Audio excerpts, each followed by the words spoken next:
Last Sunday evening, I was watching the Christmas episode of Call the Midwife. Did any of you watch that episode? Yeah, a few hands round and about. If you did, you might remember the old nun who left the convent to make her way to her childhood home. She was somewhat confused. She wanted to go home, hoping to die there. As the episode unfolded, she made some comment about Christmas being a time when it was right to go home or to be at home. After all, in the Bible story about the events that have become known as Christmas, Joseph takes his pregnant wife to his home in Bethlehem, where their child is born in the warmth of a stable. Probably the ground floor of a family home amidst his extended family. There's something that feels good about being in the midst of family at Christmas. Sometimes that family is not our birth family, but our family of choice. But there's something really good about being in a place that feels like home, especially if there are children. Something good about being at home with the eldest and the youngest all together, if possible. I hope you had a Christmas like that, did you? Some nods, yeah. On Christmas Day here at St. Matthew's, we spoke of the delight we have in babies, most of us. They're gifts to their parents. We spoke too of the incipient gifts babies have within their infant selves, gifts that only become manifest as they grow toward adulthood, and if they're fortunate, have loving parents and grandparents and other role models to help them develop their gifts and to see the possibilities for their adult lives. Jesus was just such a baby, loved, cherished, raised with care to follow his father Joseph's footsteps into the skills of being a carpenter. But that's all later in the story of Jesus. Today, we're focused on the legend of the wise men, who are variously magi, kings, or astrologers, who stop in their travels to see the infant Jesus. No mention is made by Matthew of how many men there were, but according to familiar carols like the one we've just sung, we usually think there are three, because there were three gifts mentioned: gold, frankincense, and myrrh. Biblical scholars tell us there's no historicity to the story, but that doesn't matter to us. We love it anyway.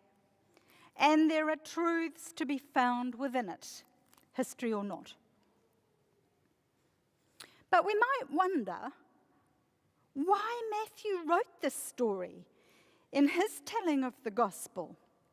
What is this curious interlude that's only reported in Matthew's gospel between the birth of Jesus that we celebrated with such delight last week and the story of the massacre of the children ordered by the powerful and paranoid King Herod that ends the very same chapter? And of course, from that massacre, Joseph and his little family had to escape very quickly.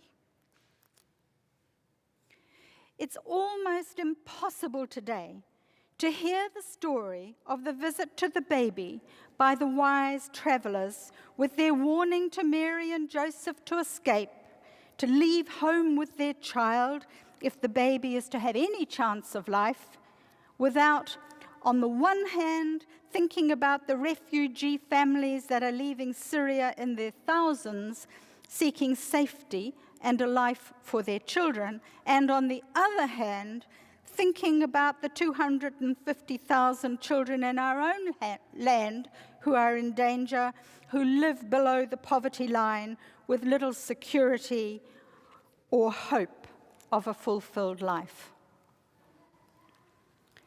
Both of these groups are impacted by the priorities and fears of people in powerful positions, whether these people are kings, as in Jesus' situation, or dictators, prime ministers, government ministers, heads of big businesses or academies, or even churches.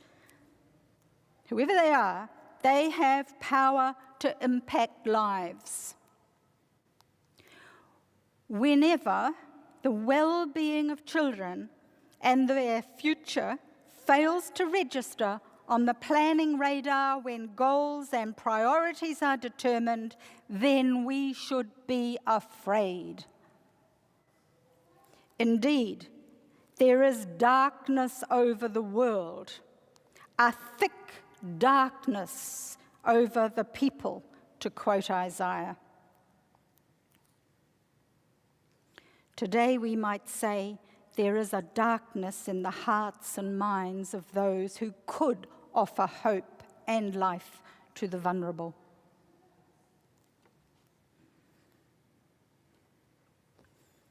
I love the imagery of light, that imagery that abounds in the readings today. The contrast between that thick darkness that Isaiah speaks of and the star and light that draws the wise travelers. There's a curious juxtaposition between the darkness of the fear that Herod responds to with an order to kill all the male children, all those boys who could grow to be potential challengers to his political aspirations, and the wise travelers from the east, from Iran perhaps, who see the light of the future in a newborn baby in a stable and stop by to see what they can learn from this child. There have been many sermons preached reflecting on the particular gifts, gold, frankincense, and myrrh. But I like to think that these were the most generous items the men had in their saddlebags to give to the family. So they left gold with Mary and Joseph, perhaps to help fund their way out of Bethlehem, perhaps to bribe the soldiers. And the medicinal myrrh and frankincense was left to use as required, perhaps to keep at bay the postnatal dangers Mary must have been worried about after giving birth in a stable amongst the animals.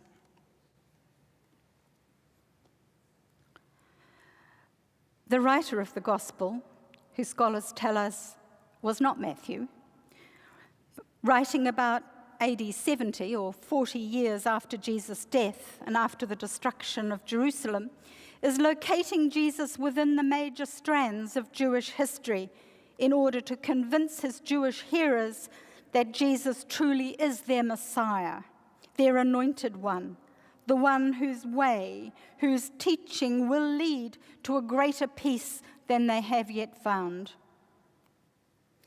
This story of the visit of wise men from the east is part of his not-so-gentle persuasion to take note, to come out of the darkness of fear and see the light. Not that anything will be miraculously changed.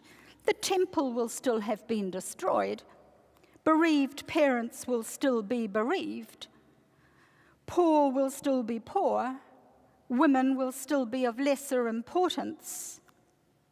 But with the confidence of a new and hopeful vision, the courage of knowing that things can be different and that they can be part of making it different, then the horrors can be named, can be spoken of, and actions to change things, to change that situation can be taken. It seems to me important to go back to the story in the Bethlehem stable about now, to connect our contemporary journey to the one that Joseph and Mary were catapulted into by Herod's fear that his power was under threat. Our future, the future of our children and the future of our planet is compromised by the fear of today's power holders. They fear that the ways of global financial control and political organization that they're so expert at manipulating will change. And we know change is a scary thing, a frightening thing, and sometimes we'd rather protect ourselves against it. They're afraid they will lose power.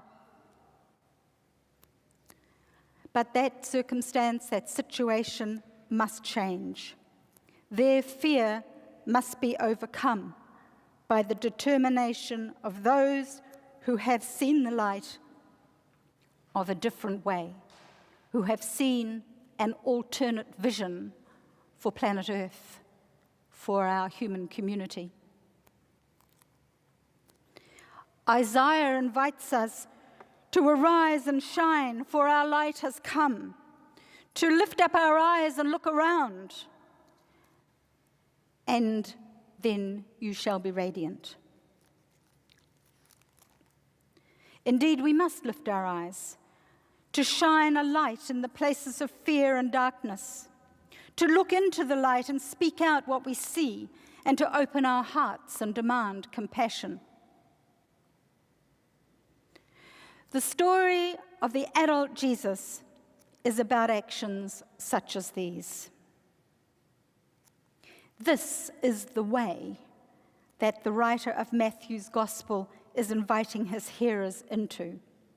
This, to use church language, is the glory of God.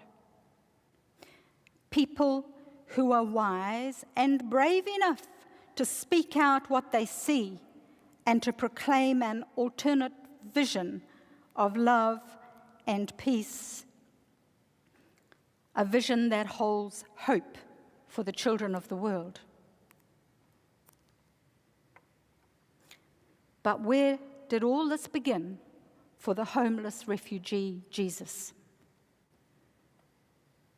Today we know the importance of home, of knowing the geographic location and culture of the place we were born. But more than this, home is a deep knowing within ourselves, the security and confidence that people who love us and care about us give to us. The unconditional love of parents and others who nurture us, and the encouragement and hopefulness that knowing we have a future provides us with a sense of being at home wherever we are. Being at home provides us with a sense of shared responsibility for the care and well-being of ourselves and of others.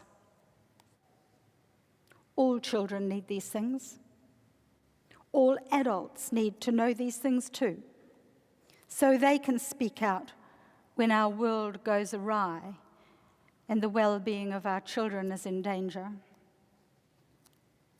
So we might ask ourselves what the gifts are that we are prepared to offer to enable the children of our nation to know they are at home, to grow with love into a hope-filled future.